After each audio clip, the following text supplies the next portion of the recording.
दोस्तों, मैं संजय राजभर एडवोकेट, राष्ट्रीय महासचिव रामाचल राजभर संघर्ष मोर्चा, परिवर्तित नाम जन संघर्ष मोर्चा। आज दिनांक 2 अक्टूबर गांधी जयंती और शास्त्री जयंती के शुभ अवसर पर जन संघर्ष मोर्चा की तरफ से अपने देश की इन दोनों महान विभूतियों के चरणों में श्रद्धा सुमन अर्पित करते हुए, साथियों, आज हम जन संघर्ष मोर्चा की तरफ से प्रदेश और देशवासियों से कुछ वाद संवाद करना चाहते हैं कि आखिर ये दोनों महान विभूतियाँ क्यों, इनका कृतित्व और व्यक्तित्व हमारे लिए महान है। साथियों, मैं बताना चाहता हूँ गांधी जी के कृत्यों को, जिसे हम गांधी दर्शन के नाम से भी समझना चाहते हैं। दुनिया में कहीं न कहीं हमारी एक पहचान है, तो एक पहचान गांधी दर्शन के रूप में भी जानी जाती है कि गांधी दर्शन की उत्पत्ति या जन्म भारत देश में हुआ। और समय समय पर जब भी भारत के राष्ट्राध्यक्ष दूसरे देशों में जाते हैं तो उनका सीना फक्र से चौड़ा हो जाता है।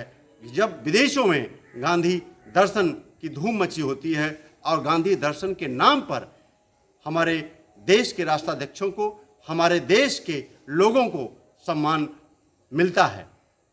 लेकिन गांधी दर्शन है क्या आज हम उसको समझ पा रहे हैं? साथियों, गांधी जी के अनुसार उनके जीवन में दो मूल्यों के प्रति सबसे अधिक समर्पण था। वह पहला था सत्य, दूसरा था अहिंसा। अहिंसा का असर उनके अनुसार केवल विरोधियों के प्रति हिंसा का प्रयोग करना ही नहीं था, बल्कि गांधी जी के अनुसार अहिंसा का अर्थ अपने विरोधियों के प्रति अपने मन में रंच मात्र द्वेष और घृणा और नफरत नहीं होनी चाहिए। गांधी जी के अनुसार यह अहिंसा की परिभाषा थी। आज हम आपसे जानना चाहते हैं, आपसे पूछना चाहते हैं कि देश के आम नागरिकों को जो समझाया जा रहा है या जो वर्तमान हालात है इस देश और प्रदेश में, क्या गांधी जी के सत्य और अहिंसा, जो गांधी दर्शन का मूल सिद्धांत है, क्या उसे हम मान रहे हैं? क्या उसे हम जानने का प्रयास कर रहे हैं? या ये जो हमारी सरकारें हैं, क्या उसे हमें समझाने का प्रयास कर रही हैं? हालात तो ये है कि गांधी जी का पूरा गांधी दर्शन, जिसे भारत तो छोड़िए पूरे दुनिया जो है उसके आगे नतमस्तक होती है, सिर झुकाती है, आज उस गांधी दर्शन के दो मूल सिद्धांत सत्य और अहिंसा, दोनों को हमारे वर्तमान परिस्थितियों के जो नेता हैं रंच मात्र मानने के लिए तैयार नहीं है। राजनीति में पग पग पर झूठ फरेब का सहारा लिया जा रहा है, सत्य से दूर दूर तक उनका कोई नाता नहीं है। और अहिंसा का तो आशय यह है कि गांधी जी ने कहा कि विरोधियों के प्रति रंच मात्र नफरत और घृणा द्वेष नहीं होना चाहिए। हालात यह है कि सरकारें हमारी, चाहे प्रदेश की हो चाहे देश की हो, जिन नेताओं को आज हम महिमा मंडित कर रहे हैं, वो नेता सुबह से लेकर शाम तक सिर्फ नफरत और द्वेष और घृणा की राजनीति कर रहे हैं। और नफरत घृणा तो इस कदर बढ़ा दिए हैं कि कहीं न कहीं आज आप देखेंगे जाति और धर्म को, मजहब को टारगेट किया जा रहा है। जाति, मजहब और धर्म पूछकर लोगों को प्रताड़ित किया जा रहा है। और इस घृणित कार्य में समाज का जो बौद्धिक वर्ग, जिसे मीडिया कहा जाता है, चाहे प्रिंट मीडिया हो चाहे इलेक्ट्रॉनिक मीडिया हो, बखूबी सरकार का साथ दे रहा है। तो मैं पूछना चाहता हूं कि आज किस मुंह से ये हमारे वर्तमान राजनीतिक नेतृत्वकर्ता महात्मा गांधी जी को, लाल बहादुर शास्त्री को, उनको श्रद्धांजलि, श्रद्धा सुमन अर्पित कर रहे हैं। दुर्भाग्य है कि आज गांधी दर्शन दुनिया में तो माना जा रहा है, दुनिया में जाना जा रहा है, लेकिन गांधी दर्शन भारत में, खुद अपने देश में खतरे में पड़ गया है। अब मैं आता हूं दूसरी महान शख्सियत लाल बहादुर शास्त्री। लाल बहादुर शास्त्री के बारे में मैं फिर कहता हूं कि लोग यही जानते हैं कि लाल बहादुर शास्त्री कद के छोटे थे। कद जितना छोटा था उनका व्यक्तित्व उतना ही विशाल था। लाल बहादुर शास्त्री बोलते कम थे, करते ज़्यादा थे। लाल बहादुर शास्त्री ऐसे व्यक्ति थे जिनकी दृढ़ इच्छा शक्ति को आज तक देश के लोगों को नहीं बताया जाता, हमारे बच्चों को नहीं बताया जाता। यह तो मीडिया आज के देश में पूरा बताती है कि एक चाय बेचने वाला व्यक्ति देश का प्रधानमंत्री बन गया। बधाई हो, हम स्वीकार करते हैं। लेकिन क्या गांधी जयंती और शास्त्री जयंती के शुभ अवसर पर भी आज की हमारी मेन स्ट्रीम मीडिया हमारे देशवासियों को यह बताने का कष्ट किया कि ये वही लाल बहादुर शास्त्री हैं। जब स्कूल जाते थे तो इनके पास नाव से जाने का, नदी गंगा नदी पार करना होता था और नाव से जाने के पैसे नहीं होते थे।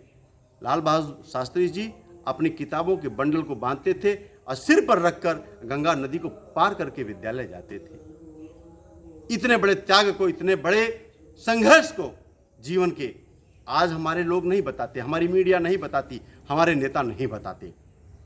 और यही नहीं, लाल बहादुर शास्त्री जी जब प्रधानमंत्री बन गए तो शायद ये कितनों को नहीं पता होगा कि जब वो प्रधानमंत्री बन गए तो लाल बहादुर शास्त्री जी सरकारी कार का उपयोग नहीं करते थे। लाल बहादुर शास्त्री जी अपने परिवार के लिए सरकारी वाहन का उपयोग नहीं करते थे। अपने बच्चों को स्कूल भेजने के लिए 12,000 की एक निजी कार जो है उन्होंने लोन पे लिया। और कभी कभी हम सोचते हैं कि क्या इस देश में सचमुच ऐसे नेता थे कि उस कार का लोन कब चुकता हुआ? जब लाल बहादुर शास्त्री जी का देहांत हो गया तो उस फिएट कार का लोन उनकी पत्नी ने पेंशन के पैसों से चुकाया। दुर्भाग्य से मीडिया, ये देश के लोग इस चीज को नहीं बताते।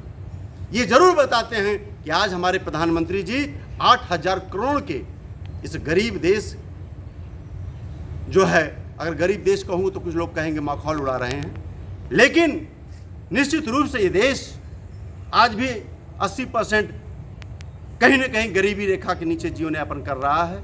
ऐसे देश में हमारा आज का प्रधानमंत्री 8,000 करोड़ के विमान से चलता है तो उसे आदर्श बताया जाता है, लेकिन लाल बहादुर शास्त्री जी को आदर्श नहीं बताया जाता। दुर्भाग्य यही नहीं रुकता। लाल बहादुर शास्त्री जी ने एक नारा दिया था, जय जवान जय किसान। उनका आशय था कि जिस देश में जवान और किसान मजबूत रहेंगे वह देश अपने आप मजबूत बन जाएगा। आज क्या हालात है? किसानों की हालात यह है कि किसान अपने हक अधिकार के लिए वर्षों सड़क पर संघर्ष करते हैं। हमारी सरकार, जिसे महान सरकार आज बताया जा रहा है कि आज़ादी के 70 सालों बाद ऐसी सरकार आई ही नहीं, ऐसा प्रधानमंत्री, ऐसा नेतृत्व आया ही नहीं। और एक प्रधानमंत्री जो कहा जय जवान जय किसान, आज उन्हीं किसानों को सड़क पर रौंदा जाता है, कुचला जाता है और मुट्ठी भर लोगों को, पूंजीपतियों को केवल लाभ पहुंचाने के लिए, फायदा पहुंचाने के लिए उन किसानों को जो है कहीं ना कहीं प्रताड़ित किया जाता है। और जवानों की क्या हालत है? जिन जवानों को हमने कहा कि ये जवान हमारे देश के रक्षक हैं, आज उन जवानों को अग्निवीर के माध्यम से क्या बना दिया गया है? ठेके का मजदूर। कि जितने उनकी ट्रेनिंग लगेगी, जितना उनको अपने जीवन में तैयारी करने में लगेगा समय फोर्स में जाने के लिए, उतना ही समय उनको वहाँ दे दिया जा रहा है। उसके बाद वो क्या करेंगे इसकी कोई गारंटी नहीं है। तो मेरे साथियों, मैं फिर से कहना चाहता हूँ, हम आलोचना नहीं करना चाहते किसी की, लेकिन ये जरूर कहना चाहते हैं, हमें अपनी महान विभूतियों को जब याद करते हैं तो निश्चित रूप से उनके पूरे व्यक्तित्व को, पूरे कृतित्व को देश के सामने, प्रदेश के सामने, अपने युवाओं को, अपने छात्रों को, अपने बच्चों को, बड़ों बुजुर्गों को बताना चाहिए। और उसके बाद तुलना करके कोई महान बने, ठीक है, लेकिन जो हकीकत में महान हो उसे नीचा दिखाने का प्रयास न किया जाए। और यह प्रयास नहीं तो क्या था कि लाल बहादुर शास्त्री जी का जन्म मुगलसराय में हुआ, लेकिन मुगलसराय स्टेशन का नाम लाल बहादुर शास्त्री स्टेशन नहीं रखा गया। और शायद किसी और व्यक्ति को, चूंकि वो दल विशेष के थे और दल विशेष का नेता देश के नेता से बड़ा हो गया, इसे भी हमने मान लिया और तालियां पीटकर स्वीकार कर लिया।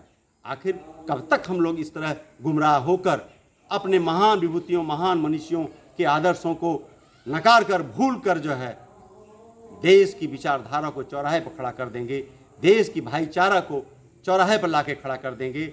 और यह देश, जिसे राजीव गांधी जी ने कहा कि इतनी भिन्नताओं के बावजूद, अनेकता में एकता के बावजूद मेरा भारत महान, आखिर हम सचमुच महान कब बनेंगे, यह निश्चित रूप से चिंतन का विषय है। इस पर हमको चिंतन करना होगा अवश्य।